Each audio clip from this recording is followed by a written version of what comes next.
नमस्कार दोस्तों, स्वागत है आपका इस चैनल पर। अगर दोस्तों आप हमारे चैनल पर नए हैं तो वीडियो को लाइक और चैनल को सब्सक्राइब कर लीजिए, जिससे हमारी वीडियो आप तक सबसे पहले पहुंचे।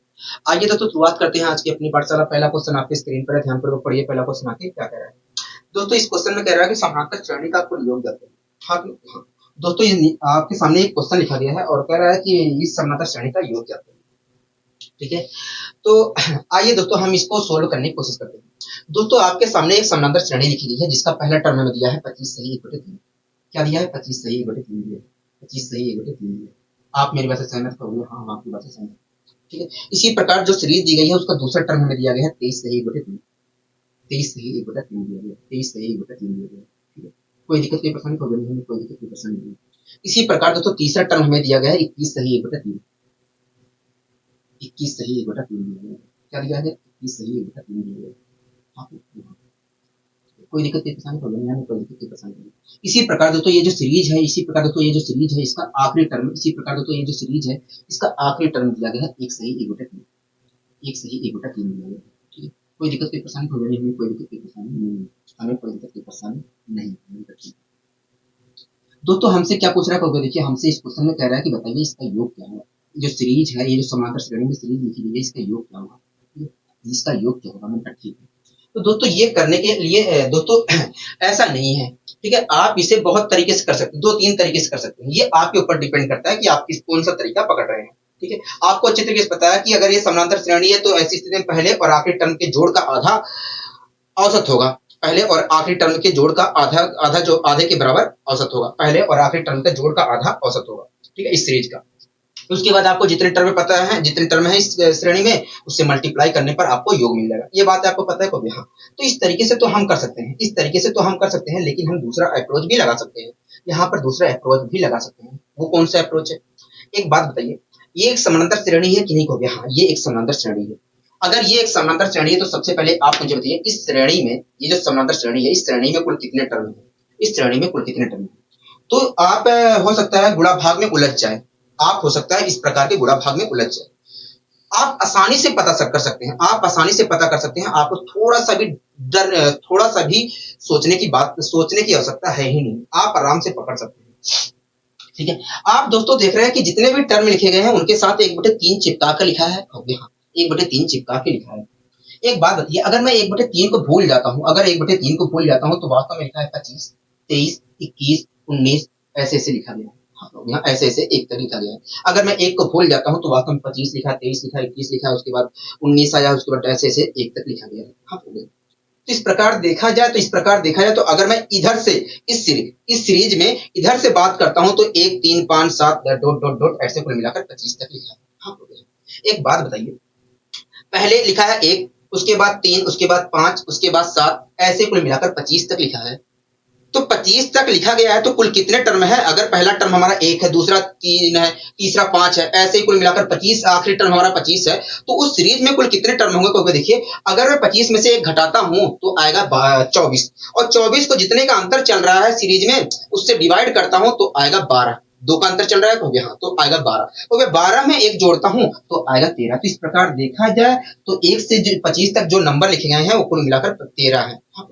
ठीक है दोस्तों, ये जो पूर्णांक लिखे गए हैं, जो ये पूर्णांक में लिखे गए हैं 25, 23, 21 डॉट डॉट डॉट, ये वास्तव में कुल मिलाकर 13 है। हाँ, कुल मिलाकर 13 है। एक बात बताइए, अगर कुल मिलाकर 13 पूर्णांक लिखे गए हैं, 13 पूर्णांक लिखे गए हैं, तो दोस्तों आप देख रहे हैं कि प्रत्येक पूर्णांक के साथ 1/3 जोड़ के लिखा, 1/3 लिखा है कब? यहाँ प्रत्येक पूर्णांक के साथ 1/3 लिखा है कब? यहाँ कुल मिलाकर 13 पूर्णांक है तो कितने 13 कितने 1/3 लिखे गए हैं कब? देखिए, अगर कुल मिलाकर 13 पूर्णांक है तो कुल मिलाकर 13 1/3 लिखे गए हैं। 13 1/3 लिखे गए हैं। हाँ, ठीक है। एक बात बताइए, हमें इस सीरीज का योग ही तो निकालना है। ये जो समानांतर श्रेणी इसका योग ही तो निकालना है कब? हाँ, तो आइए निकालने की कोशिश करते हैं। एक बात बताइए, अगर मैं 1/3 को स्किप कर देता हूँ, अगर मैं 1/3 को स्किप कर देता हूँ तो वास्तव में लिखा है 1 से लेकर 25 तक, 1 से लेकर 25 तक की विषम संख्या, 1 से लेकर 25 तक की विषम संख्याएं लिखी गई हैं। 1 से लेकर 25 तक की सारी विषम संख्याएं लिखी गई हैं, और 1 से लेकर 25 तक की जो सारी विषम संख्याएं हैं वो कुल मिलाकर 13 है। हाँ,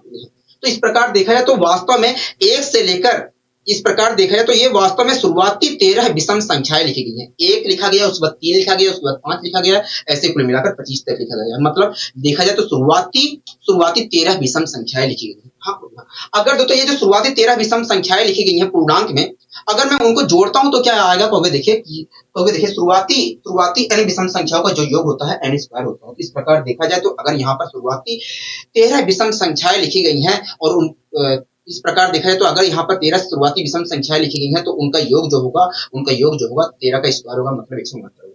मतलब अगर जितने पूर्णांक लिखे गए हैं 1 से लेकर 25 तक, अगर मैं उन्हें जोड़ता हूं तो आएगा 169 आएगा। आप मेरी बात से सहमत हो गया? हाँ, हम आपकी बात से सहमत हैं।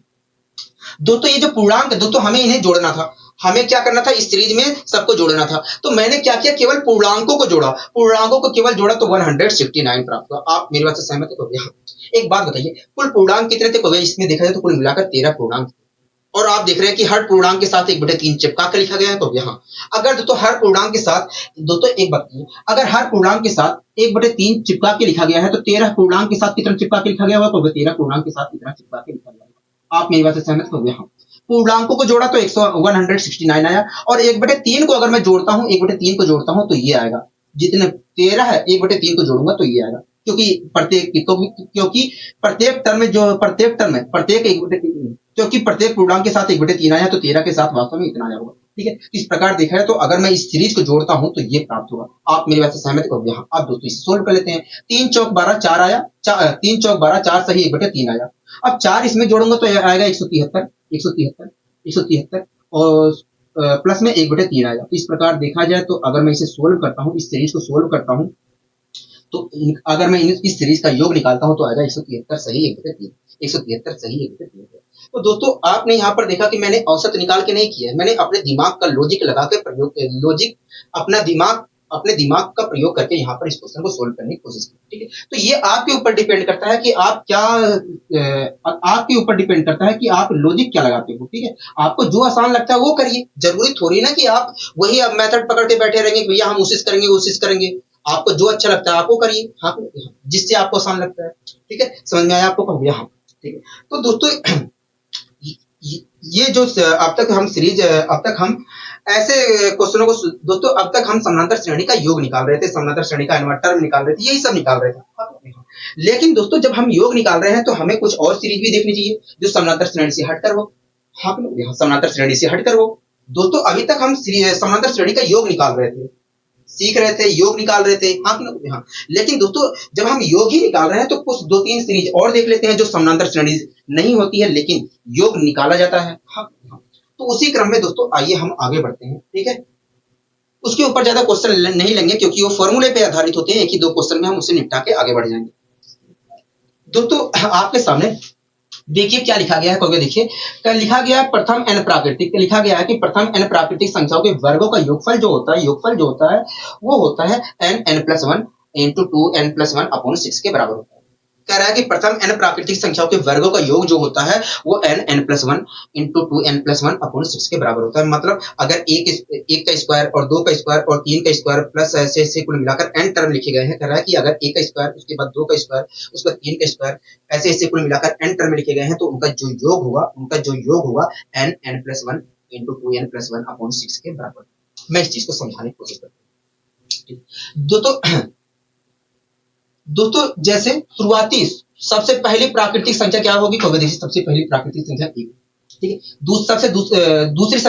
दूसरी प्राकृतिक संख्या क्या होगी? तो दूसरी प्राकृतिक संख्या 2, तीसरी तो 3, चौथी 4। हाँ, अगर दोस्तों शुरुआती प्राकृतिक संख्याओं का मैं योग निकालना अगर दोस्तों शुरुआती प्राकृतिक संख्याएं लिखी गई हैं,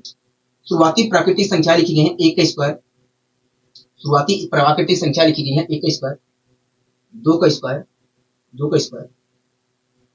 शुरुआती प्राकृतिक संख्याओं के वर्ग, अगर दोस्तों शुरुआती प्राकृतिक संख्याओं का वर्ग लिखा गया है, अगर दोस्तों 1 मिनट रुकिए, अगर दोस्तों शुरुआती प्राकृतिक संख्याओं का वर्ग लिखा गया है, शुरुआती प्राकृतिक संख्या, 1 मिनट रुक जाइए, मैं क्या बोल रहा हूँ, 1 मिनट रुकिए। दोस्तों अगर हमें शुरुआती प्राकृतिक संख्याओं का वर्गों का योग निकालना हुआ तो उसके लिए फॉर्मूला होता है n+1 into 2n+1 अपॉन 6 होता है, 2n+1 अपॉन 6 होता है। जैसे 1 का स्क्वायर,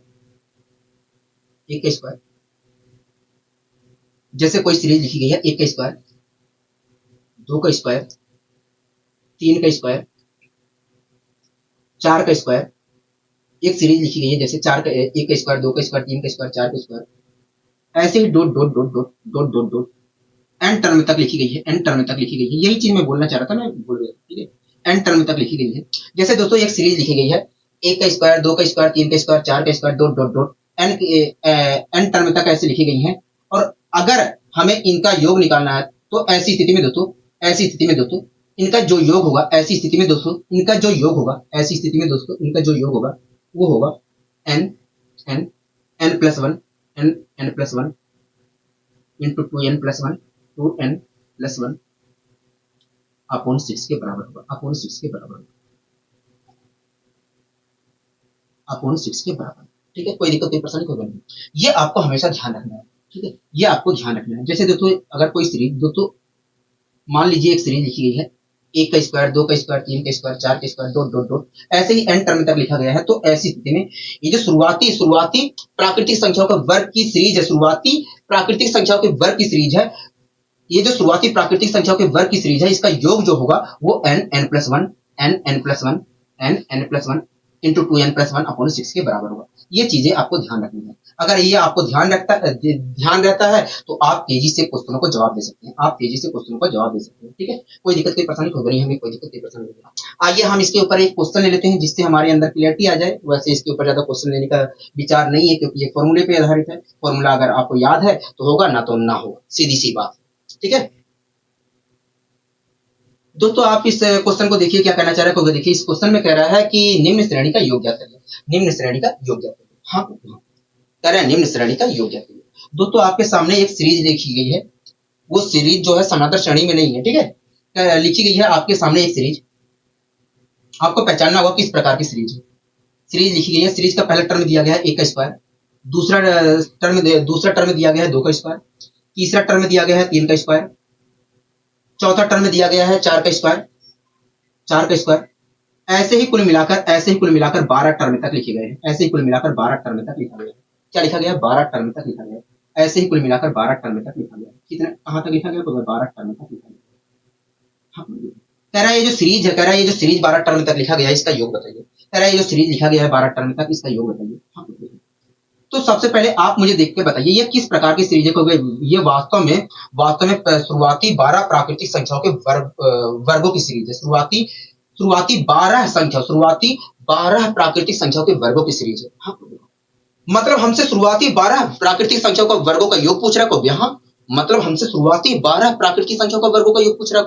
हाँ, यही पूछ रहा है। ठीक है, देखिए शुरुआती n प्राकृतिक संख्याओं के वर्गों का योग जो होता है, देखिए शुरुआती n प्राकृतिक संख्याओं के वर्गों का जो योग होता है n plus one, n plus one, 2n plus one, 2n plus one upon 6 के बराबर होता है, अपॉन 6 के बराबर होता है, अपॉन 6 के बराबर होता है। तो वे देखिए अगर हमें यहाँ पर शुरुआती 12 प्राकृतिक संख्याओं के वर्गों का योग निकालना है तो यहाँ पर n की वैल्यू 6 है। ठीक है, तो हम रख लेते हैं यहाँ पर। अगर ऐसी बात है तो हम रख लेते हैं, क्योंकि फॉर्मूले का मतलब होता है कि भैया जो उसमें वैल्यू पुट कर देना और अपना उत्तर निकाल लेना। हाँ, तो यही चीज हमने यहाँ पर किया। मैंने n की वैल्यू 12 रख दी। अब 12 में मैं एक जोड़ के लिखूंगा। n प्लस वन का मतलब क्या है? 12 में एक जोड़ के लिखना। और 2n प्लस वन का मतलब क्या है? दुगुना करके एक जोड़ के लिखना। तो 12 लिखा, 12 में एक जोड़ के लिखा 13, और 12 का दुगुना मैंने किया 24, 24 में एक जोड़ के लिखा तो आया 25। क्या आया? 25 आया। ठीक है, कोई दिक्कत कोई परेशानी को भी नहीं। और अपोन में 6 था, कहोगे हाँ तो 6 भी लिखना पड़ेगा मुझे, कहोगे हाँ 6 भी लिखना पड़ेगा, तो मैंने लिख दिया 6। 6 दूनी 12, 25 दूना 50, 50 की मल्टीप्लाई अगर मैं 13 से करूंगा तो क्या आएगा? कहोगे देखिए 13 पचे 65 और एक जीरो लगा दीजिए तो आएगा 650। मतलब देखा जाए तो शुरुआती 12 प्राकृतिक संख्याओं के वर्गों का योग जो होगा, मतलब शुरुआती 12 प्राकृतिक संख्याओं के वर्गों का जो योग हुआ वो वास्तव में 650 क्या होगा? 650 होगा। बताइए कोई दिक्कत कोई परेशानी को नहीं, हमें कोई दिक्कत कोई परेशानी नहीं है, हमें यहाँ तक कोई दिक्कत कोई परेशानी नहीं है, क्योंकि आपने अच्छे तरीके से इसे एक्सप्लेन करने की कोशिश की है, आपने अच्छे तरीके से इसे एक्सप्लेन करने की कोशिश की है। ठीक है, कोई दिक्कत कोई परेशानी को नहीं, हमें कोई दिक्कत कोई परेशानी नहीं है। ठीक है, अब आइए दोस्तों, हम ये तो दोस्तों इसके ऊपर ज्यादा इसके ऊपर ज्यादा क्वेश्चन सोल्व करने की जरूरत नहीं है। फॉर्मूला आपको याद होगा तो होगा, ना तो कोई बात ही ना। ठीक है, कोई बात ही नहीं। ठीक है, इसी प्रकार का क्वेश्चन आता है आपके सामने। सीरीज है, आपको सीरीज ना देकर के दूसरी भाषा में कह सकता है कि ये शुरुआती 30 प्राकृतिक संख्याओं के वर्गों का योग बताइए, तो वहां पर आप n की वैल्यू 30 रख लीजिए। यहाँ पर सीरीज दे दी है तो हम पहचान लिए, अगर नहीं देता तो हम अपने दिमाग का प्रयोग करते हैं, बस कोई अंतर नहीं है। ठीक है, तो आइए हम कुछ और नया कॉन्सेप्ट सीखने की कोशिश करते हैं। दोस्तों आप पढ़िए, देखिए क्या कहना चाह रहा है। देखिए कह रहा है कि प्रथम n प्राकृतिक संख्या के प्राकृतिक संख्याओं के क्यूब का जो योग होता है वो n+1 का होल स्क्वायर अपॉन 4 के बराबर। कह रहा है कि प्रथम n प्राकृतिक संख्याओं के क्यूब का जो योग होता है n+1 का होल स्क्वायर अपॉन 4 के बराबर होता है। मतलब कहा है कि भैया अगर एक का क्यूब, दो का क्यूब और तीन का क्यूब ऐसे ही से कुल मिलाकर हुए, देखिए लिखा है कि अगर कह रहा है कि आगे कि यदि एक का क्यूब, दो का क्यूब, तीन का cube, dot dot dot n term तक लिखे गए हैं तो उनका जो योग होगा n+1 के होल स्क्वायर अपॉन 4 के बराबर होगा। मैं इस चीज को समझाने की कोशिश करता हूँ। मान लीजिए दोस्तों एक सीरीज लिखी गई है, एक का क्यूब, दो का क्यूब, तीन का क्यूब, चार का क्यूब, ऐसे ही कुल मिलाकर n टर्म तक लिखा गया है।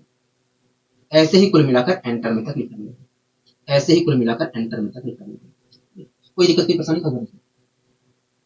दोस्तों आप यहाँ पर देख रहे हैं कि वास्तव में जो सीरीज लिखी गई है वास्तव में प्राकृतिक संख्याओं के क्यूब की सीरीज है। शुरुआती प्राकृतिक संख्याओं के क्यूब की सीरीज है।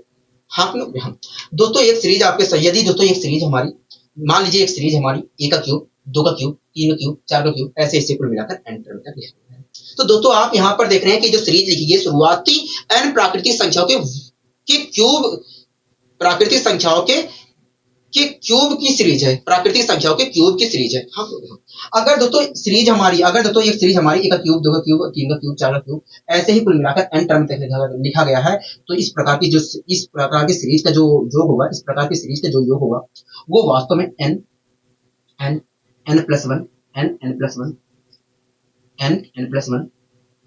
का होल स्क्वायर अपॉन 4 के बराबर होगा।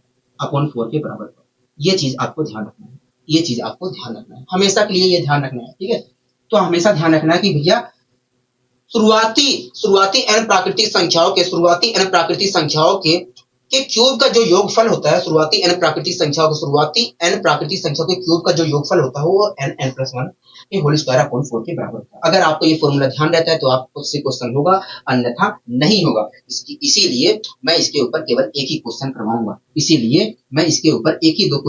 उससे ऊपर जाऊंगा ही नहीं, क्योंकि ये तो वास्तव में आधारित है सूत्र पे। अब जब सूत्र पे आधारित है तो सूत्र आपको याद रहेगा तो होगा, ना तो कोई बात ही नहीं। हाँ, तो फायदा नहीं है करवाने का, यहाँ पर फायदा नहीं है एक पैसे का भी करवाने का यहाँ पर। ठीक है, केवल एक ही क्वेश्चन हम देख लेते हैं बस। तो इसके ऊपर देखिए क्वेश्चन क्या लिखा है, तो देखिए कह रहा है कि निम्न श्रेणी का योग ज्ञात करिए।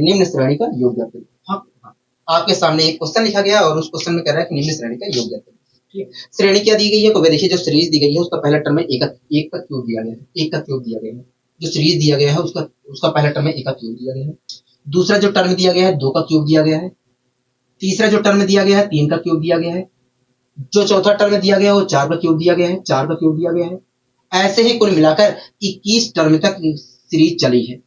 ऐसे ही कुल मिलाकर 21 टर्म तक सीरीज लिखी गई है। ठीक है, 21 टर्म तक सीरीज लिखी गई है। आप मेरी बात से सहमत है? हाँ, हम आपकी बात से सहमत है। ठीक है दोस्तों, हमसे क्या कह रहा है, देखिए ये हमसे कह रहा है कि जो सीरीज लिखी गई है 21 टर्म तक, इनका योग बताइए। मतलब मुझे इसका योग बताना को। हाँ, तो सबसे पहले आप मुझे देख कर बताइए ये किस प्रकार की सीरीज है। देखिए ये वास्तव में शुरुआती 21 प्राकृतिक संख्याओं के घन का सीरीज है। तो मैंने पूछा कि बताइए सबसे पहले आप देखकर यहाँ पर कि ये किस प्रकार की सीरीज है। तुरंत आपने कहा कि ये शुरुआती 21 प्राकृतिक संख्याओं के घन का सीरीज है। मैंने कहा बहुत अच्छे, मतलब हमें वास्तव में शुरुआती 21 प्राकृतिक संख्याओं के घन का योग निकालना है। हाँ, शुरुआती 21 प्राकृतिक संख्याओं के घनों का योग फल निकालना है। तो देखिए शुरुआती n प्राकृतिक संख्याओं के घन का योग जो होता है, तो देखिए शुरुआती n प्राकृतिक संख्याओं के घन का जो योग होता है n+1 का होल स्क्वायर अपॉन 4 के बराबर होता है।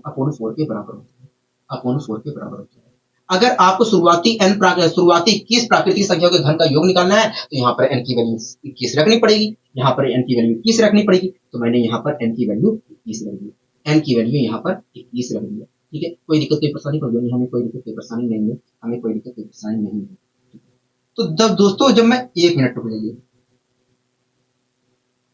ये पूरे के ऊपर स्क्वायर रहता है, ये इस चीज में आप भी कंफ्यूज हो गए, ठीक है, मैं हमेशा कंफ्यूज होता हूँ, इसलिए आपको हमेशा ध्यान रखना है, ये पूरा का स्क्वायर होता है, ठीक है। 21 रख लिया, एन की वैल्यू 21 रखूंगा तो दोस्तों स्क्वायर का मतलब है एन का भी स्क्वायर हो रहा है और n+1 का भी स्क्वायर हो रहा है, तो एन की वैल्यू 21 है तो 21 का स्क्वायर करूंगा 444 आएगा, हो गया। अब उसके बाद एन में एक जोड़कर जो आ रहा है उसका भी स्क्वायर हो रहा है, हो गया। हाँ, 21 में एक जोड़ूंगा तो आएगा 22, 22 का स्क्वायर करेंगे 484। इस प्रकार देखा जाए तो ऊपर सोल्व करूंगा तो ये आएगा, ऊपर सोल्व करूंगा ये आएगा, और नीचे भी तो सोल्व करना है, हो गया। हाँ, नीचे भी सोल्व करना है, किससे करना है, हो गया 4 से डिवाइड करना है, तो मैंने डिवाइड कर दिया। 4 से डिवाइड अगर मैं करता हूँ तो क्या होगा, देखिए 4 है, 4 दूनी 8, 21 आया।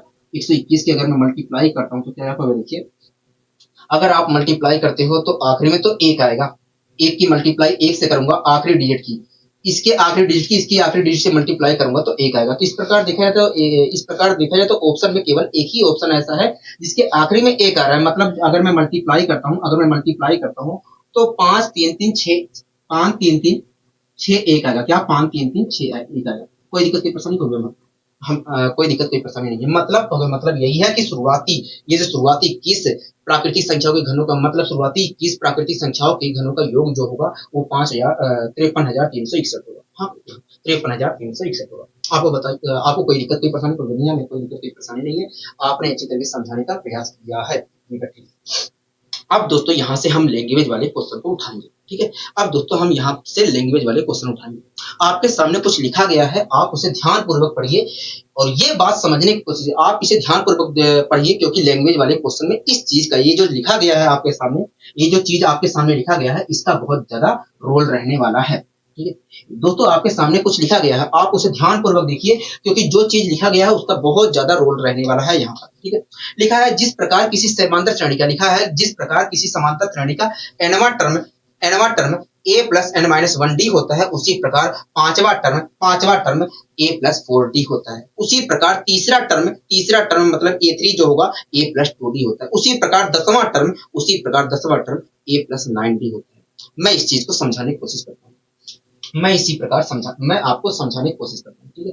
दोस्तों आप मुझे बताइए किसी भी समानांतर श्रेणी का एनवा टर्म क्या होता है, तो देखिए किसी भी समानांतर श्रेणी का एनवा जो टर्म होता है, किसी भी समानांतर श्रेणी का एनवा जो टर्म होता है a plus n minus 1d होता है।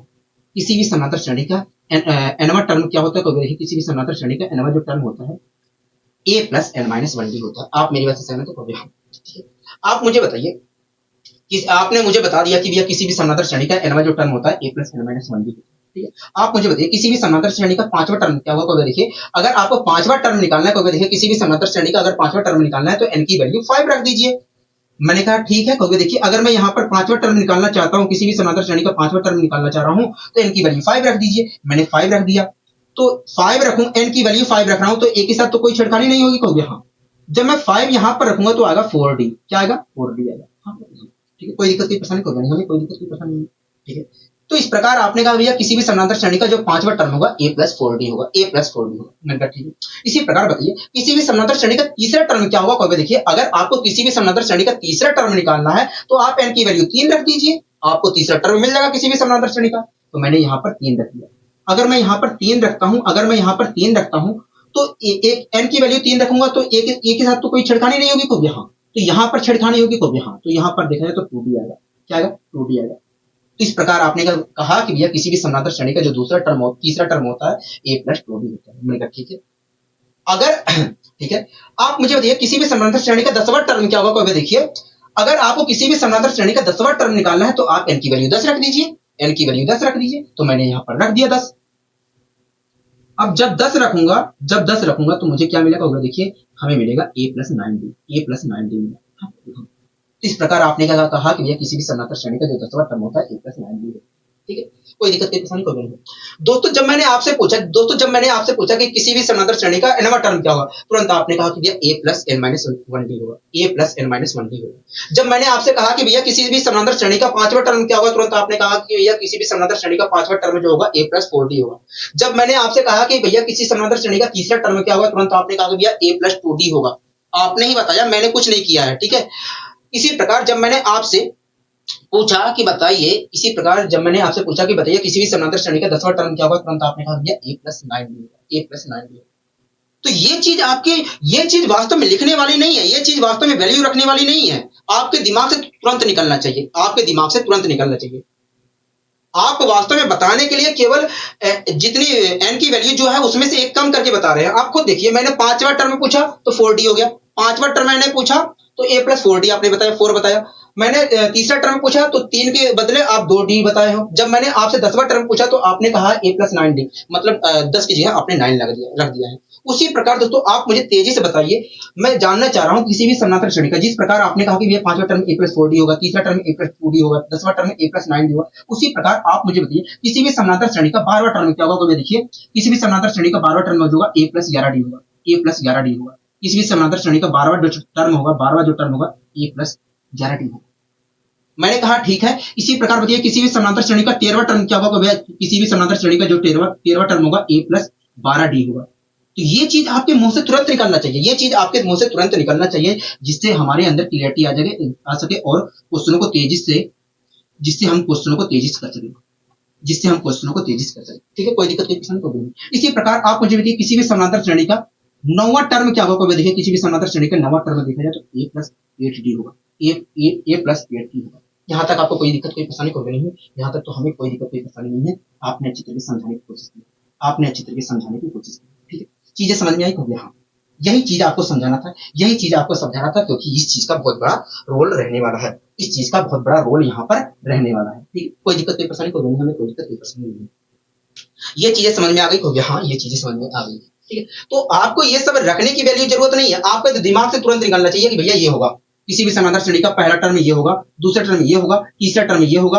आपके मुंह से तुरंत निकलना चाहिए, और जब आपके मुंह से तुरंत निकलेगी, जब आपके मुंह से तुरंत निकलेगा तो आप तेजी से क्वेश्चन को सोल्व कर सकते हैं। ठीक है, अभी आप खुद देखेंगे कि कितने तेजी से हम क्वेश्चन को सोल्व कर रहे हैं। पहला क्वेश्चन आपकी स्क्रीन पर है, लैंग्वेज का यूज हुआ जिसमें। ठीक है, आप देखिए पहला क्वेश्चन क्या कर रहा है। कोई देखिए, इस क्वेश्चन में कह रहा है कि कह रहा है कि समानांतर श्रेणी का प्रथम पद ज्ञात करिए। कह रहा है कि एक समानांतर श्रेणी है, कह रहा है कि उसका बताइए प्रथम पद ज्ञात करिए। कह रहा है कि यदि उसका 8वां पद, अब खुद सोचिए 8वां टर्म क्या होगा, a प्लस 7d होगा कि नहीं कहोगे। हाँ, a प्लस 7d होगा। कह रहा है कि समानांतर श्रेणी का प्रथम पद ज्ञात करिए। कह रहा है कि यदि उसका 8वां पद और 12वां पद क्रमशः 39 और 59 है। कह रहा है कि यदि उसका 8वां पद और 12वां पद क्रमशः 39 और 59 है। दोस्तों हमसे कह रहा है कि एक समानांतर श्रेणी है, उसका कह रहा है कि एक समानांतर श्रेणी है जिसका 8वां टर्म हमें दिया है 39 और 12वां पद हमें 59 दिया है, और कह रहा है कि बताइए प्रथम पद क्या होगा। दोस्तों आप मुझे बताइए, जो समानांतर श्रेणी है उसका 8वां टर्म क्या होगा। कोई देखिए, किसी भी कहोगे देखिए, जो समानांतर श्रेणी है उसका 8वां टर्म देखा जाए तो a प्लस 7d होगा। हाँ, हमें हमारे अनुसार दोस्तों देखा जाए तो जो समानांतर श्रेणी है उसका 8वां टर्म a प्लस 7d होगा, लेकिन क्वेश्चन कह रहा है कि भैया 12 है। कोई दिक्कत कोई परेशानी कोई नहीं है। तो इस प्रकार देखा जाए तो a प्लस 7d बराबर 12 किया गया।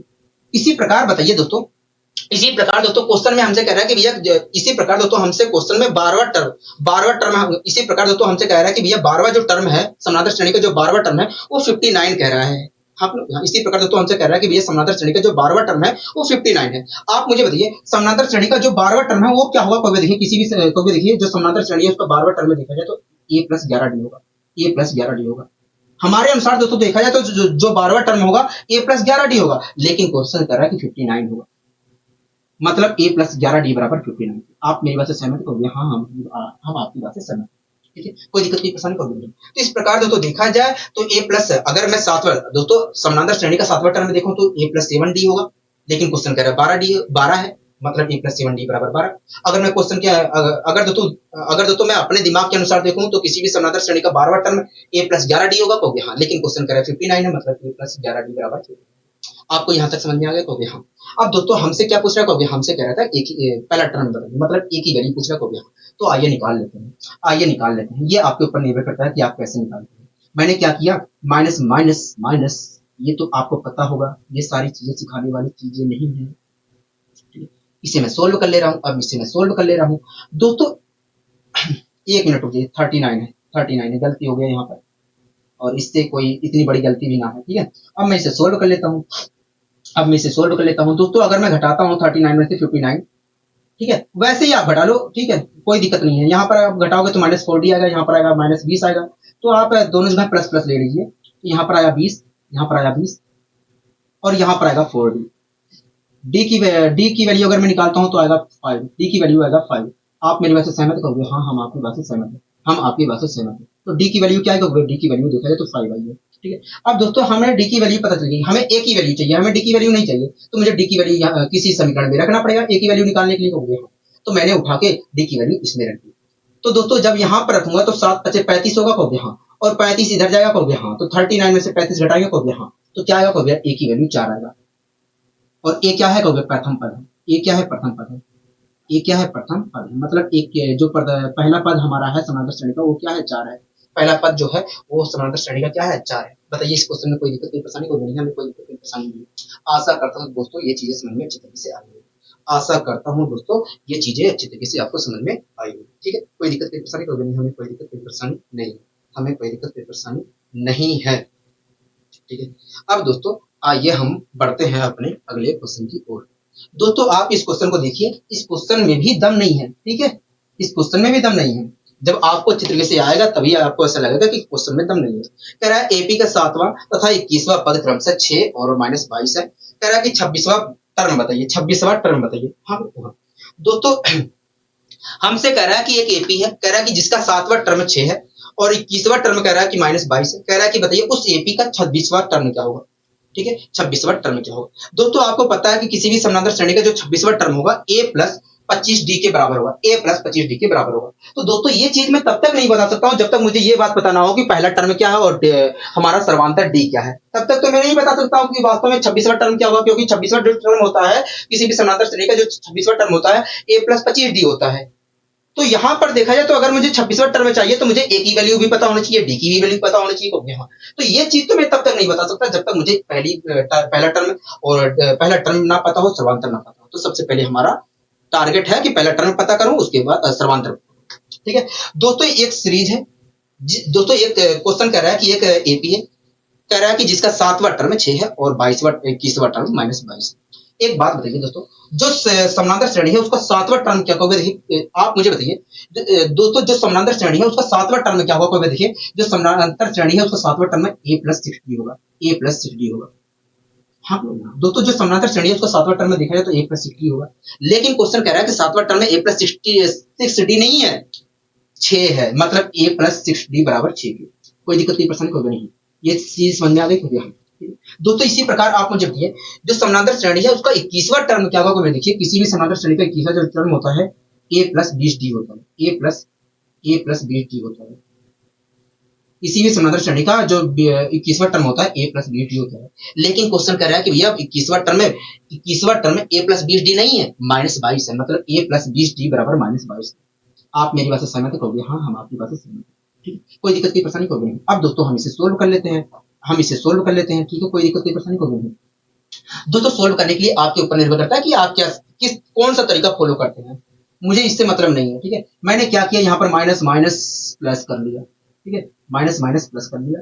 अब दोस्तों इसे मैं सोल्व कर लेता हूँ। अब दोस्तों मैं इसे सोल्व कर लेता हूँ। ठीक है, अब दोस्तों मैं इसे सोल्व कर लेता हूँ।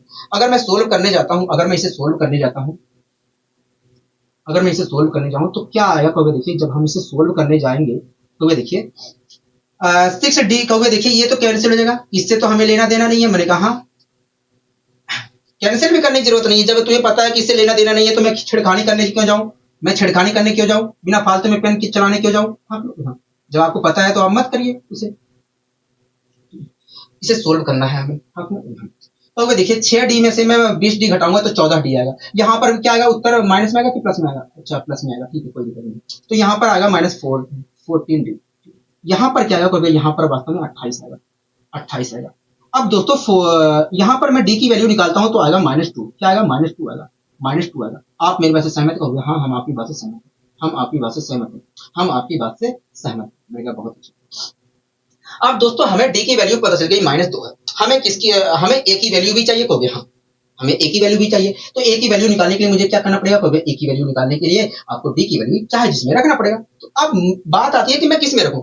आपके ऊपर निर्भर करता है कि आप किस में रखो। आपको जो आसान लगता है आप उसमें करो। अगर यहाँ पर रखते हो तो थोड़ा हार्ड बनेगा, यहाँ पर रखते हो तो थोड़ा आसान बनेगा। तो मैंने उठा के रख लिया यहाँ पर।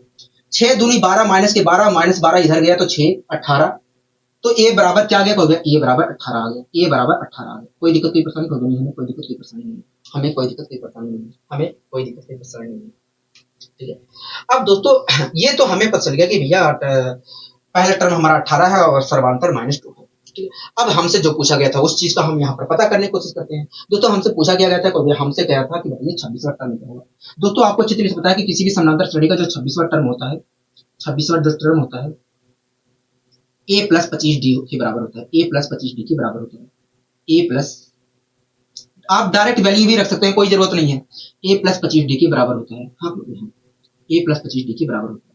जहां पर a की वैल्यू क्या होगा, देखिए अगर मैं यहाँ पर a और d की वैल्यू रख देता हूँ तो मुझे मिल जाएगा। तो यहाँ पर मैंने रख दिया 18, ठीक है, और 25 दूना 50, तो आया -32, क्या आया -32। हाँ, मतलब देखिए तो जो समानांतर श्रेणी का जो 26वां टर्म होगा, 26वां टर्म होगा वो -32 होगा। क्या होगा, -32 होगा। बताइए कोई दिक्कत कोई परेशानी होगी नहीं, हमें कोई दिक्कत कोई परेशानी नहीं है, हमें यहाँ तक कोई दिक्कत कोई परेशानी नहीं है, क्योंकि आपने अच्छी तरह समझाने का प्रयास किया, आपने अच्छी तरह समझाने का प्रयास किया। ठीक है, कोई दिक्कत यहाँ तक होगी नहीं, यहाँ तक तो हमें कहीं पर भी दिक्कत नहीं हो रही है। अब आइए दोस्तों हम बढ़ते हैं अपने अगले क्वेश्चन की ओर। दोस्तों आप इस क्वेश्चन को देख रहे हैं, कहोगे हाँ इस क्वेश्चन को हम देख रहे हैं, इस क्वेश्चन को हम देख रहे हैं। मैंने कहा ठीक है, आप पढ़िए इस क्वेश्चन को, मुझे आपको कुछ समझाना है जिससे आप तेजी से क्वेश्चन को सोल्व कर सकें। कह रहा है कि समानांतर श्रेणी के दूसरे तथा पांचवें पद का योग जो है 8 है। कह रहा है समानांतर श्रेणी के दूसरे तथा पांचवें पद का योग जो है 8 है। हाँ ठीक है। कह रहा है कि तीसरे और सातवें पद का योग जो है 14 है। ठीक है। कह रहा है कि 11वां पद ज्ञात करिए, 11वां पद ज्ञात करिए। दोस्तों आपको अच्छी तरीके से पता है कि किसी भी समानांतर श्रेणी का 11वां जो टर्म होता है a प्लस 10d के बराबर होता है। तो ये चीज मैं तब तक नहीं बता सकता हूँ जब तक मुझे a की वैल्यू ना पता हो और d की वैल्यू ना पता हो। हाँ, तभी तब तक आप नहीं बता सकते हो, क्योंकि आप खुद सोचिए 11वां टर्म a प्लस 10d होता है, तो मैं अगर वास्तव में बताना चाह रहा हूँ तो मुझे a और d की वैल्यू रखनी पड़ेगी, क्योंकि हाँ a और d की वैल्यू रखनी पड़ेगी, लेकिन इसके लिए मुझे a और d की वैल्यू पता होनी चाहिए। क्योंकि हाँ, तो सबसे पहले हमारा यही फर्ज बनता है कि भैया पहला टर्म में पता करूं और डी की वैल्यू पता करूं। हाँ, तो आइए हम यहाँ पर पहले टर्म और डी की वैल्यू पता करने की कोशिश करते हैं। पहला टर्म ए और डी की वैल्यू पता करने की कोशिश करते हैं। ठीक है, कोई दिक्कत कोई परेशानी अगर नहीं, यहाँ तक हमें कोई दिक्कत कोई परेशानी नहीं है, हमें यहाँ तक कोई दिक्कत कोई परेशानी नहीं है।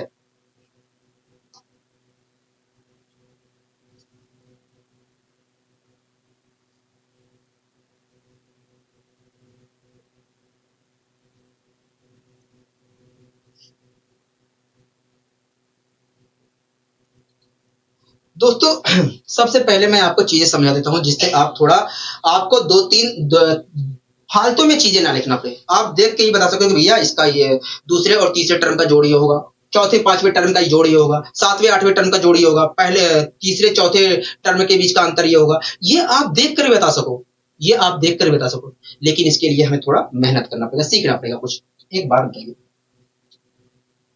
किसी भी समानांतर श्रेणी का पांचवा टर्म क्या होगा। देखिए किसी भी समानांतर श्रेणी का पांचवा टर्म, मैंने कहा किसी भी समानांतर श्रेणी का पांचवा टर्म क्या होगा। देखिए किसी भी समानांतर श्रेणी का पांचवा जो टर्म होगा a प्लस 4d होगा, a प्लस 4d होगा, a प्लस 4d होगा, a प्लस 4d होगा। इसी प्रकार बताइए किसी भी समानांतर श्रेणी के सातवां टर्म क्या होगा। सातवां टर्म में देखा जाए a प्लस 6d होगा, a प्लस 6d होगा, a प्लस 6d। आप मेरी बात समझ पाओगे? हाँ हाँ, क्लासेस समझ। आप मुझे बताइए कि आपको मैंने आपसे पूछा कि बताइए किसी भी समानांतर श्रेणी का पांचवा टर्म क्या होगा, तुरंत आपने कहा भैया a प्लस 4d होगा। सातवां टर्म मैंने पूछा a प्लस 6d होगा, मैंने कहा ठीक है। पांचवें समानांतर श्रेणी के पांचवा और सातवें टर्म का जोड़ का योग क्या होगा। समानांतर श्रेणी के पांचवें और सातवें टर्म के समानांतर श्रेणी के पांचवें और सातवें टर्म के का जोड़ क्या होगा। कोई देखिए अगर मैं यहाँ पर जोड़ता हूँ पांचवें और सातवें टर्म के जोड़ किसी भी समानांतर श्रेणी के पांचवें और सातवें टर्म का अगर मैं जोड़ निकालता हूं तो यहाँ पर आएगा 10d, यहाँ पर आएगा 10d। क्या आएगा? 10d आएगा। हाँ, 2a प्लस 10d आएगा, 2a प्लस 10d। दोस्तों ये जो पांचवें और सातवें टर्म का जो जोड़ आया है 2a प्लस 10d, इसे हम डायरेक्ट निकाल सकते हैं, इसे हम डायरेक्ट निकाल सकते हैं। ठीक है, इसे हम डायरेक्ट निकाल सकते हैं। जैसे एक चीज और मैं आपसे पूछ लेता हूँ, ठीक है, ऐसा ना हो कि मैं ऐसा चीज नहीं करना चाह रहा हूं कि यहाँ पर मैं केवल दो टर्म की ही बात करूं। आप चाहे जितने टर्म की बात करता है, अगर हमारे सामने ऐसे भी कह देता है कि ये पहले दूसरे तीसरे चौथे और 9वें टर्म का जोड़ ये है, तो हम वहां पर भी डायरेक्ट निकाल सकते हैं, लेकिन हमें पता तो होना चाहिए कब यहाँ, हमें पता तो होना चाहिए कब यहाँ, हमें पता होना चाहिए। अगर हमसे कह देता कि भैया तीसरे, पांचवें, 9वें, 11वें टर्म का जोड़ ये है, तो हम वहां पर भी डायरेक्ट निकाल सकते हैं, लेकिन हमें पता तो होना चाहिए कब यहाँ, हमें पता होना चाहिए। ठीक है, हमें पता होना चाहिए। ठीक है, तो यहाँ पर भी मैं एक बार करके दिखाता हूँ। एक बात बताइए, किसी भी समानांतर श्रेणी का तीसरा टर्म क्या होगा? देखिए, किसी भी समानांतर श्रेणी का जो तीसरा टर्म होगा a प्लस टू डी होगा, a प्लस टू डी होगा। किसी भी समानांतर श्रेणी का, ठीक है, इसी प्रकार बताइए किसी भी समानांतर श्रेणी का पांचवा टर्म क्या होगा? देखिए, किसी भी समानांतर श्रेणी का पांचवा जो टर्म होगा a प्लस फोर डी होगा, a प्लस फोर डी होगा। ठीक है, किसी भी समानांतर श्रेणी का सातवां टर्म क्या होगा? सातवां टर्म में देखा जाए, सातवां टर्म में देखा जाए तो a प्लस सिक्स डी होगा। मैंने कहा कि ठीक है, मैंने कहा कि तीसरा टर्म क्या होगा, तो आपने ये कहा। पांचवा टर्म में मैंने पूछा तो ये कहा, सातवां टर्म में मैंने पूछा तो ये पूछा, कहा आपने। मैंने कहा कि बताइए किसी भी समानांतर श्रेणी का तीसरे, पांचवें और सातवें टर्म का जोड़ क्या होगा? तुरंत आपने कहा जोड़ लीजिए, हमें जोड़ पता चल जाएगा। तो मैंने यहाँ पर जोड़ लिया, तो आया 3a और 4 2 6 6 6 12 12 डी आया। हाँ हाँ, 12 डी आया। कोई दिक्कत, कोई परेशानी कोई नहीं, हमें कोई दिक्कत नहीं, कोई परेशानी नहीं, हमें कोई दिक्कत, कोई परेशानी नहीं। इस प्रकार देखा जाए तो किसी भी समानांतर श्रेणी के तीसरे, पांचवें और सातवें टर्म का जो जोड़ होगा वो वास्तव में 3a प्लस 12 डी होगा, 3a प्लस 12 डी होगा, 3a प्लस 12 डी होगा। आपको कोई दिक्कत, कोई परेशानी कोई नहीं, हमें यहाँ तक कोई दिक्कत, कोई परेशानी नहीं है, हमें यहाँ तक कोई दिक्कत, कोई परेशानी नहीं है, क्योंकि आपने चित्र के समझाने का प्रयास किया है। हमें कोई दिक्कत, कोई परेशानी नहीं है, आपने चित्र के समझाने का प्रयास किया। दोस्तों, ये जो तीसरे, पांचवें और सातवें टर्म का जोड़ आया है 3a प्लस 12 डी, किसी भी समानांतर श्रेणी के तीसरे, पांचवें और सातवें टर्म का जो जोड़ आया 3a प्लस 12 डी, इसे भी हम डायरेक्ट निकाल सकते हैं, लेकिन अप्रोच क्या हो, कैसे? मैंने कहा शांत रखिए, थोड़ा धैर्य रखिए। इसके लिए आपको कुछ नहीं करना है, इसके लिए आपको कुछ नहीं करना है। जितने टर्म की बात हो, जितने टर्म का जोड़ पूछे उतने ए लेना है आपको। यहाँ पर दो टर्म की बात हो रही थी, पांचवें और सातवें टर्म का जोड़ की बात हो रही थी, तो मैंने क्या लिया, 2a लिया।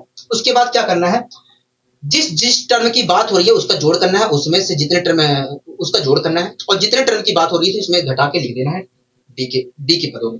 जैसे यहाँ पर पांचवें और सातवें टर्म की बात हो रही है, मतलब दो टर्म की बात हो रही है, तो मैंने 2a लिया। ठीक है, अब दोस्तों आगे क्या है, इसके लिए आपको क्या करना है, यहाँ पर पांचवें और सातवें टर्म की बात हो रही थी, तो मैंने दोनों को जोड़ा 12, और 12 में से मैंने 2 घटा दिया तो आया 10। इस प्रकार देखा जाए तो पांचवें और सातवें टर्म का जो जोड़ होगा वो a प्लस 10d होगा। इसी प्रकार यहाँ पर अगर दोस्तों मुझे तीसरे, पांचवें और सातवें टर्म का जोड़ निकालना है डायरेक्ट 3a प्लस 12d, तो वही प्रक्रिया अपनाते हैं। दोस्तों यहाँ पर कितने टर्म की जोड़ की बात हो रही है? 3 टर्म के जोड़ की बात हो रही है, तो 3a लीजिए। क्या 3a लीजिए, क्या 3a लीजिए। ठीक है, ले लिया। और जैसे प्रक्रिया आपने यहाँ पर किया था वैसे ही किस किस टर्म के जोड़ की बात हो रही है? 3, 5 और 7, तीनों को जोड़ लीजिए। 5 3 8 8 7 हो गए 15। अब दोस्तों 15 जो आया है उसमें से 3 घटाइए, क्योंकि 3 टर्म की बात हो रही है, तो 3 घटाइए तो आया 12। इस प्रकार आया कुल मिलाकर 12d, 3a प्लस 12d आया। मतलब वास्तव में देखा जाए तो तीसरे, पांचवें और सातवें टर्म का जो जोड़ होगा वो 3a plus 12d, 3a plus 12d। तो कुछ इस प्रकार हम तेजी से निकाल सकते हैं, कुछ इस प्रकार हम तेजी से निकाल सकते हैं। आपको ये सब लिखने की जरूरत नहीं है कि पांचवा टर्म ये है, सातवां टर्म ये है। आप डायरेक्ट निकाल सकते हैं कि पांचवें और सातवें टर्म का जोड़ ये होगा।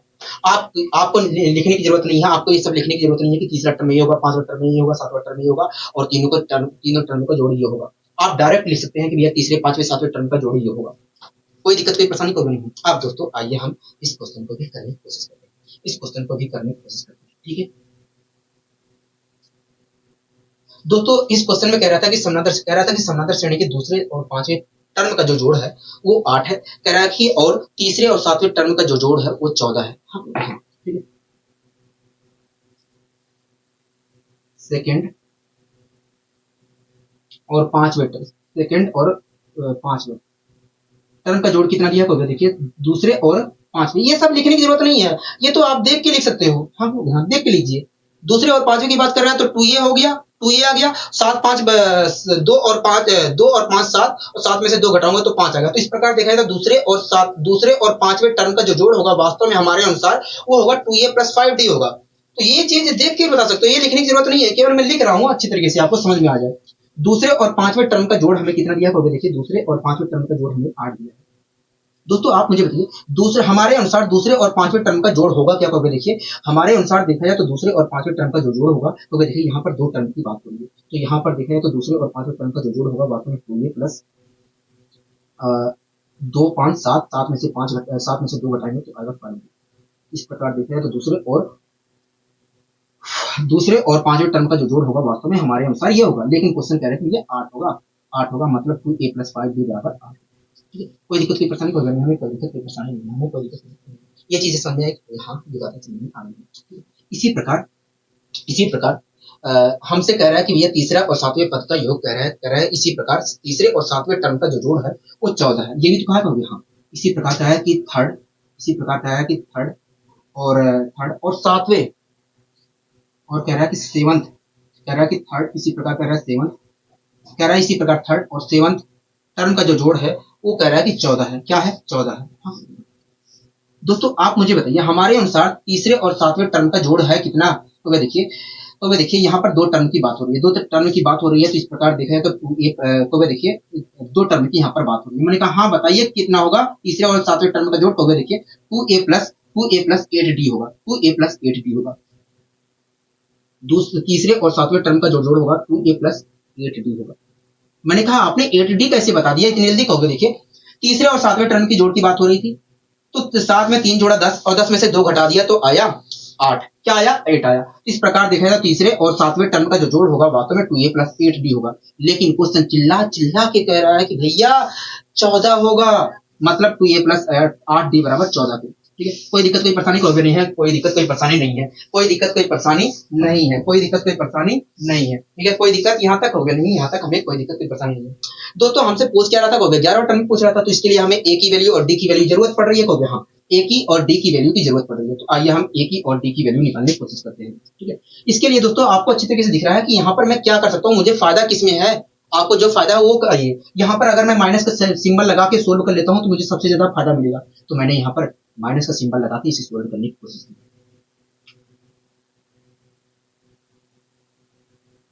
ठीक है, सोल्व करने की कोशिश की। अब मैं सोल्व करता हूँ, अब मैं इसे सोल्व करता हूँ, सोल्व करता हूँ। ठीक है, आएगा माइनस का 3d, आएगा माइनस का 3d, हाँ माइनस का 3d आएगा, और माइनस का 3d यहाँ पर आया, क्या आया? माइनस का 3d आया, माइनस का 3d आया। यहाँ पर क्या आया? कहोगे यहाँ पर आएगा माइनस का 6, क्या आएगा? माइनस का 6 आएगा। माइनस से माइनस कैंसिल, डी बराबर आया 2, डी बराबर आया 2। डी की वैल्यू पता चलेगी, अब मुझे ए की वैल्यू भी निकालने को। हाँ, अब आपके ऊपर निर्भर करता है कि आप क्या कैसे निकालते हैं, आप कैसे निकालते हैं, ये आपके ऊपर निर्भर करता है, ये आपके ऊपर निर्भर करता है कि आप कैसे निकालते हैं। ठीक है, कोई दिक्कत कोई परेशानी कोई नहीं, हमें कोई दिक्कत कोई परेशानी नहीं है। दोस्तों मैंने डी की वैल्यू उठा के रखा यहाँ पर 10, 10 इधर गया, माइनस का 2 हो गया, और माइनस 2 को मैं 2 से डिवाइड करूंगा तो ए बराबर आएगा माइनस का 1। क्या आएगा? माइनस का 1। ठीक है, अब ये चीज तो हमें पता चली। अब मैं आसानी से बता सकता हूँ कि नहीं 11वां टर्म क्या होगा। हाँ आसानी से बता सकते हैं। आपको अच्छी तरीके से पता है कि किसी भी समांतर श्रेणी का जो 11वां टर्म होता है, किसी भी समांतर श्रेणी का जो 11वां टर्म जो होता है, 11 जो टर्म होता है वो a+10d होता है, a+10d होता है। हाँ, a+10d होता है। यहाँ पर अगर मैं वास्तव में मुझे पता करना है 11वां टर्म क्या होगा, तो मुझे सबकी वैल्यू रखनी पड़ेगी। यहाँ पर मैंने रख दिया -1 प्लस 10 दूनी 20, आया 19। क्या आया? 19। क्या आया? 19। इस प्रकार हम कह सकते हैं कि ये जो समांतर श्रेणी है उसका 11वां जो टर्म होगा, 11वां जो टर्म होगा वो 19। क्या होगा? 19। बताइए कोई दिक्कत कोई परेशानी कोई नहीं है यहाँ पर, कोई दिक्कत कोई परेशानी, कोई दिक्कत कोई परेशानी नहीं है। 1 मिनट रुकिए।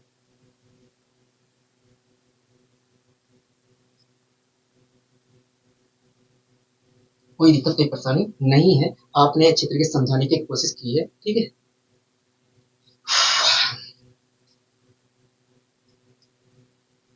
एक क्वेश्चन और करेंगे, उसके बाद हम कल शुरुआत करेंगे। ठीक है दोस्तों, आप इस क्वेश्चन को पढ़िए, देखिए क्या कहना चाह रहा है। देखिए इस क्वेश्चन में कह रहा है कि यदि एक समांतर श्रेणी का आरवां पद, अब वो आरवां टर्म है, आरवां पद की बात कर रहा है, हो सकता है पहला टर्म हो सकता है दूसरा टर्म हो सकता है तीसरा टर्म, हमें नहीं पता है। ठीक है, आरवां पद का मतलब तो यही है, हो सकता है पहला टर्म हो सकता है दूसरा टर्म हो सकता है तीसरा टर्म हो सकता है पांचवा टर्म हो, हमें नहीं पता ये चीज। हाँ, कह रहा है कि यदि एक समांतर श्रेणी का आरवां पद 2r+1 है, 2r+1 है, तो उस श्रेणी के 10 पदों का योग ज्ञात करें, उस श्रेणी के 10 पदों का योग ज्ञात करें।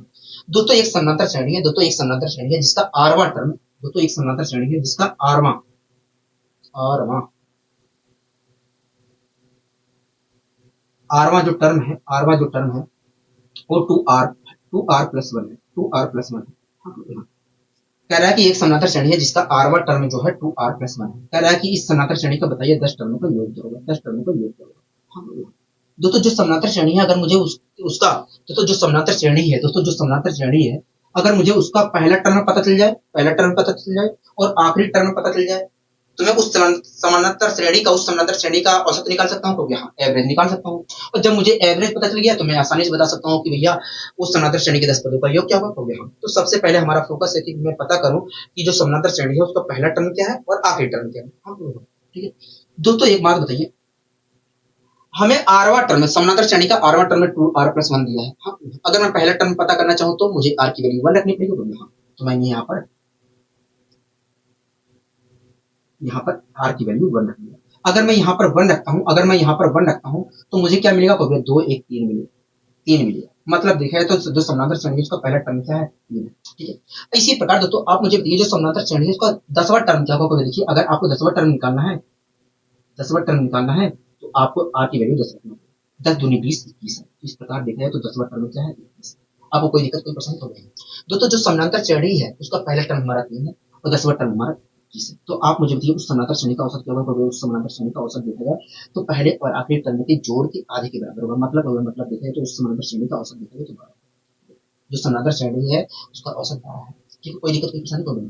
दोस्तों अगर जो समानांतर श्रेणी है, दोस्तों जो समानांतर श्रेणी है अगर उसका औसत 12 है तो इसका मतलब क्या होगा। देखिए जो समानांतर श्रेणी है अगर उसका औसत 12 है तो उसका मतलब यही है कि उनमें से प्रत्येक टर्म की वैल्यू 12 है। ठीक है दोस्तों, जो समानांतर श्रेणी थी उसमें कुल मिलाकर 10 टर्म थे।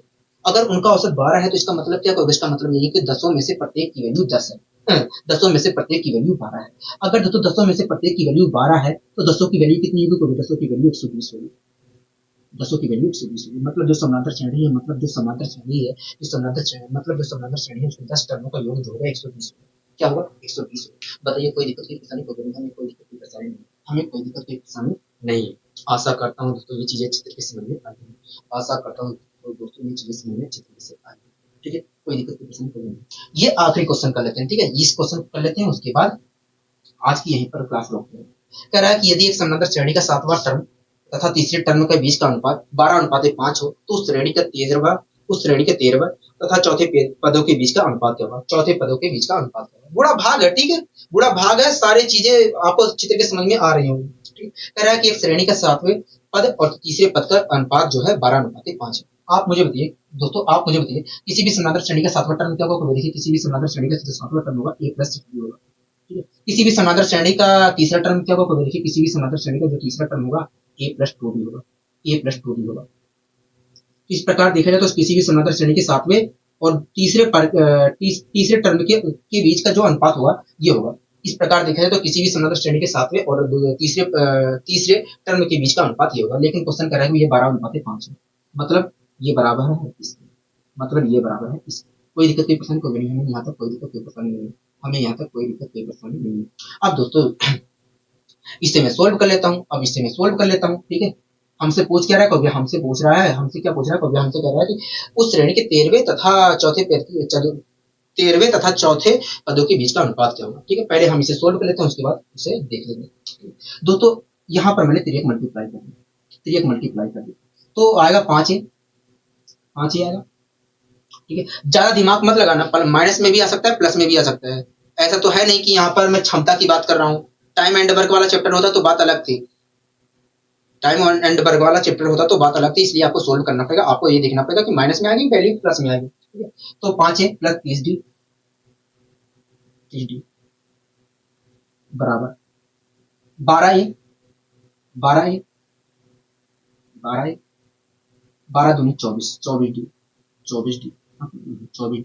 कोई दिक्कत नहीं, पसंद कर। अब दोस्तों इसे मैं भी सोल्व कर लेता हूँ, अब मैं इसे सोल्व कर लेता हूँ। ये 5 इधर जाएगा तो 7 ये बचेगा, ये इधर आएगा तो 6 भी बचेगा। इस प्रकार देखा जाए 7a बराबर 6d, 7a बराबर 6d। अब मैं यहाँ से a अपॉन d की वैल्यू निकालता हूँ तो वास्तव में 6/7 आएगा, 6/7 आएगा। मतलब a की वैल्यू यदि 6 है तो d की वैल्यू 7 है। तो कोई दिक्कत, कोई परेशानी को नहीं, ये चीज हमें पता नहीं। अब दोस्तों हमसे पूछ क्या रहा था, कभी देखिए हमसे कह रहा था, एक मिनट में,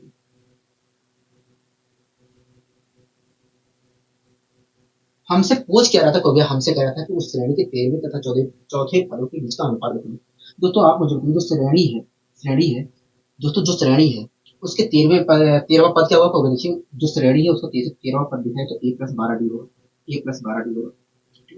और जो श्रेणी है उसका चौथा टर्म क्या होगा, जो श्रेणी है उसका चौथा टर्म क्या होगा, चौथा टर्म लिखा है तो ए प्लस 3d होगा, ए प्लस 3d होगा। इस प्रकार दोस्तों देखा जाए तो 13वें टर्म और चौथे टर्म के बीच का अनुपात देखा जाए तो ये होगा। अगर वास्तव में मुझे बताना है तो मुझे यहाँ पर ए और डी की वैल्यू रखनी पड़ेगी, यहाँ ए और डी की वैल्यू रखनी पड़ेगी, तो मैंने उठा के रख दिया। ए की वैल्यू क्या होगा, देखिए ए की वैल्यू 6 है, 6 रखूंगा यहाँ पर, 6 रखा, ठीक है। और डी की वैल्यू 7 रखा, 12 84 और प्लस अपॉन अपॉन यहाँ पर रखा, ए की वैल्यू 6 रखा और 7 या 21, 21 7 28, 21 7 28 होता है। ए की वैल्यू 6 रखा, 7 या 21, 21 6 27, 27 है, ठीक है। अब ऊपर क्या आया, कहोगे 90 आया, 90 अपॉन 27 आया, और 90 अपॉन 27 को अगर मैं सोल्व करता हूँ तो 10/3 आया, क्या आया 10/3 आया, 10/3 आया, 10/3 आया। बताइए कोई दिक्कत नहीं, पसंद करूँ, मतलब क्या है, कहोगे मतलब यही है कि जो समानांतर श्रेणी है उसके 13वें तथा चौथे पदों के बीच का जो अनुपात होगा वो 10/3 होगा, क्या होगा 10/3 होगा। बताइए कोई दिक्कत कोई परेशानी होगा नहीं, यहाँ तक हमें कोई दिक्कत कोई परेशानी नहीं है, यहाँ तक तो हमें कोई दिक्कत कोई परेशानी नहीं है, यहाँ तक हमें कोई दिक्कत कोई परेशानी नहीं है। आपने अच्छी तरीके से समझने की कोशिश की, बहुत अच्छी। दोस्तों आशा करता हूँ ये चीजें आपको बहुत अच्छी तरीके से समझ में आई होंगी, क्योंकि दोस्तों मैं बहुत ही जब समझाना होता है, क्योंकि दोस्तों मैं समझाने से पहले मैं खुद एक बार गहन अध्ययन करता हूँ कि भैया ये चीज कैसे बताना है, इस चीज को कैसे बोलना है, हर चीज के बारे में सोच कर बोलता हूँ, ठीक है। आशा करता हूँ दोस्तों ये चीजें आपको बहुत अच्छी तरीके से समझ में आई होंगी, पसंद आई, ठीक है। दोस्तों आज के लिए बस इतना ही, ठीक है। मिलेंगे अगले वीडियो में नई ऊर्जा और नई उत्साह के साथ। नमस्कार।